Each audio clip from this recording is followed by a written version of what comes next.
Welcome back, bookworms. Today, Ben and I are zeroing in on the very first section of The One and Only Ivan, from Hello to Imagination, pages 10 to 22.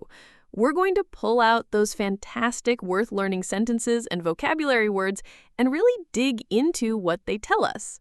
I love this idea, Alex. It's amazing how much depth Katherine Applegate packs into these early pages. Let's start right at the beginning with the Hello chapter on page 10. Perfect. The first sentence is simply, I am Ivan. I am a gorilla. That's such a clear introduction, isn't it? It immediately establishes who our narrator is and sets a very direct tone for his voice. It's concise, but tells you everything you need to know to start. And then the next line is, it's not as easy as it looks. That one's intriguing. It immediately implies there's more to being a gorilla in Ivan's world than meets the eye. It hints at complexities or challenges that we as readers are about to discover, giving us a peek into his thoughtful personality. Definitely. For vocabulary from this short chapter, we have gorilla. It's simply a large, powerful ape of African forests, the largest of the great apes. We use gorilla to refer to this specific type of large ape. For example, the gorilla munched on a large leaf. All right, on to the names chapter on page 11. What sentences stood out there? There are two great ones here. First, the names are mine, but they're not me. I am Ivan. Just Ivan, only Ivan. That sentence is absolutely crucial. It implies Ivan has a very strong sense of his individual identity that's separate from how humans label him. He knows who he truly is, regardless of the nicknames. And the sentence is, humans waste words. They toss them like banana peels and leave them to rot. Everyone knows the peels are the best part. This reveals Ivan's critical and somewhat cynical perspective on humans. It implies he sees humans as inefficient and perhaps even foolish for not valuing words properly, especially since he values something discarded, like a banana peel, so much. It's a clever observation. Definitely. For vocabulary in names, we have freeway. It's an express highway with controlled access. You use freeway to refer to a major road for fast-moving traffic. For example, we took the freeway to get to the city faster. All right, then mighty. That means possessing great power or strength. You use mighty to describe someone or something that is very strong or powerful. The mighty king ruled over a vast kingdom. And wily, that means skilled at gaining an advantage, especially deceitfully. It clarifies that while it's not in this chapter, it's used later for Bob and relates to Ivan's observations of human waste of words. You use wily to describe someone who is cunning or tricky. For example, the wily fox managed to escape the trap. Let's look at the patience chapter on page 12. The first sentence here is insightful. I've learned to understand human words over the years, but understanding human speech is not the same as understanding humans. This implies Ivan's deep observational skills. He's not just hearing sounds. He's attempting to grasp human motivations and intentions, which he finds far more complex than their literal words. It highlights a disconnect despite linguistic comprehension. And then, gorillas are as patient as stones. That's a beautiful simile. It implies a fundamental difference in nature between gorillas and humans. It suggests gorillas possess a deep, inherent calmness and endurance that humans often lack. For vocabulary, we have chatter. That means to talk rapidly and idly about trivial matters. You use chatter to describe talking quickly and often about unimportant things, like the children would chatter excitedly during recess. We also have weave. The definition here is to form fabric or an object by interlacing long threads to combine elements into a complex whole. You use weave to describe combining different parts together to form a whole. For instance, she tried to weave the colorful threads into a pattern. And finally, tactful. It means having or showing tact, skill and sensitivity in dealing with others or with difficult issues, the note here says it's not in this chapter. Let's jump right in with the chapter, How I Look. This is where Ivan describes his physical appearance. Alex, the first sentence here gives us such a strong visual. I wear a snowy saddle of fur, the uniform of a silverback. I love that. It immediately implies his identity and status. It's not just a physical description, it's about his inherent role as a silverback, which is a figure of authority and protection in the gorilla world. And then he says, I'm mightier than any human, 400 pounds of pure power. That truly establishes Ivan's physical dominance and potential strength. It implies that despite his captivity, he possesses immense natural power. All right, let's learn some words from this chapter. First up is gaze, noun. Its English definition is a steady, intent look. That's the scene for Ivan's world. It certainly does. The first worth learning sentence is, my domain is at one end of the ring. I live here because I am too much gorilla and not enough human. That's a key statement, Ben. It implies his forced existence and the very reason for his confinement. He's a gorilla trying to fit into a human space. And then there's this deeper insight. That animal is supposed to be me, but the artist made a mistake. I am never angry. Anger is precious. A silverback uses anger to maintain order and warn his troop of danger. This powerfully implies that the human perception of him, like on the billboard, is wrong. Ivan defines his true gorilla nature, highlighting the loss of his natural role as a protector in his current life. Let's get to the vocabulary from this foundational chapter. First up, conveniently, adverb. Its English definition is, in a way that is easy to do or use. Part of. It does. The first worth learning sentence really stood out. I don't do any tricks. Max says it's enough for me to be me. That's interesting because it implies Ivan's unique status at the mall. It hints at a subtle form of dignity he possesses, or maybe even Max's understanding that Ivan is different from the other performing animals.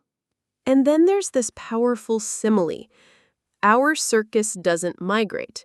We sit where we are, like an old beast too tired to push on. This simile provides a very poignant image. It implies the animal's deep confinement and lack of freedom, suggesting a sense of weariness and stagnation in their unnatural lives. For vocabulary from this chapter, we have accomplished. It means highly skilled, expert. You use accomplished to describe someone who is very good at something. So, she is. The Gone chapter on page 18 is quite sad. It is. The glass says you are this and we are that, and that is how it will always be. This powerful line implies the permanent and unyielding separation between Ivan's world and the human world.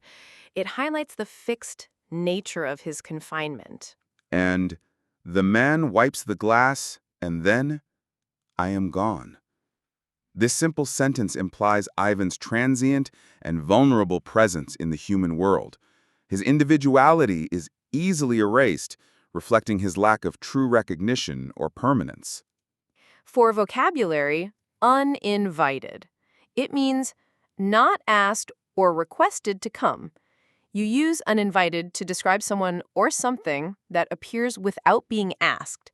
An uninvited guest arrived at the party. Then, weary. It means feeling or showing tiredness, especially as a result of excessive exertion or lack of sleep. You use weary to describe someone who is very tired. The weary traveler finally reached his destination. And transient. It means lasting only for a short time, impermanent. The note here says it describes the feeling Ivan expresses. You use transient to describe something that lasts for only a short time. The beauty of the cherry blossoms is transient. The artists chapter on pages 19 and 20 is important for Ivan's development. Yes, Julia's drawings are wild with color and movement. She draws things that aren't real. Clouds that smile and cars that swim. Her pictures are like pieces of a dream. This vividly contrasts Julia's imaginative art with Ivan's initially literal style. It implies that Julia possesses a freedom of imagination that Ivan currently lacks, setting the stage for his own artistic growth. And then Ivan's very clear statement, humans don't always recognize what I've drawn. That's all right. I'm not drawing for them. I'm drawing for me. This implies the deeply personal significance of art for Ivan. It highlights that his creative process is for his own satisfaction and expression, independent of human understanding or validation. For vocabulary, dung. That's the excrement of animals, manure. You use dung to refer to animal waste. The farmer spread cow dung on the fields as fertilizer. Then stubby, it means short and thick. You use stubby to describe something that is short and thick. He wrote with a stubby pencil. And squint. It means to look at someone or something with one or both eyes partly closed in an attempt to see more clearly or as a reaction to strong light. You use squint when you narrow your eyes to see better or because of bright light. She had to squint to read the small print. In Shapes and Clouds on page 21, we see Ivan's artistic roots. Yes, even as a baby, still clinging to my mother, I had an artist's eye. This implies Ivan's artistic inclination is innate and has been present since his earliest days, suggesting it's a fundamental part of his being that transcends his captive environment. And this beautiful memory, whenever I got the chance, I would dip my fingers into cool mud and use my mother's back for a canvas. She was a patient soul, my mother. This evokes a tender image of Ivan's early life. It implies a deep, natural connection between his artistic expression, his loving mother, and his wild origins, highlighting a contrast with his current artificial world. For vocabulary, clinging. It means holding on tightly to something or someone. You use clinging to describe holding on tightly to something or someone. The baby monkey was clinging to its mother's fur. Then sculpture. It's the art of making 2- or 3-dimensional representative or abstract forms, especially by carving stone or wood or by casting metal or plaster. You use sculpture to talk about a work of art made by carving or shaping material. The museum displayed an ancient stone sculpture. And ebony. That means a deep, glossy black color. You use ebony to describe something that is very dark black. She had long, ebony hair. Finally, the Imagination chapter on page 22.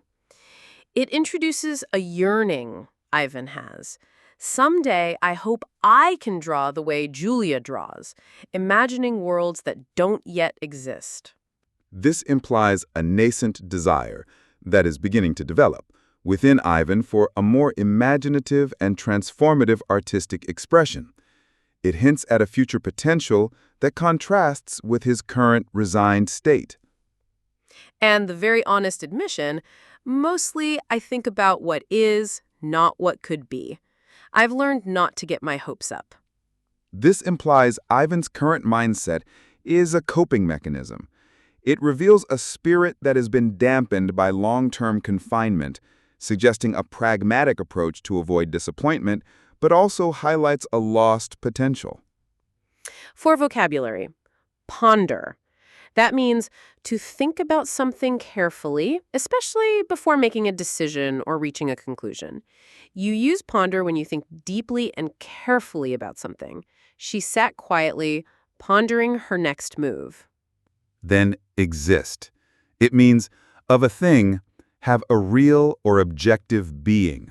You use exist to say that something is real or present. Dinosaurs existed millions of years ago. And resigned. It means having accepted something undesirable that one cannot do anything about. You use resigned to describe feeling that you must accept something bad because you cannot change it. He was resigned to waiting a long time. What a fantastic way to go through these opening chapters, Alex. We really pulled out so many great lines and words. I agree, Ben. It makes me appreciate Katherine Applegate's writing even more. I hope our listeners found it useful too.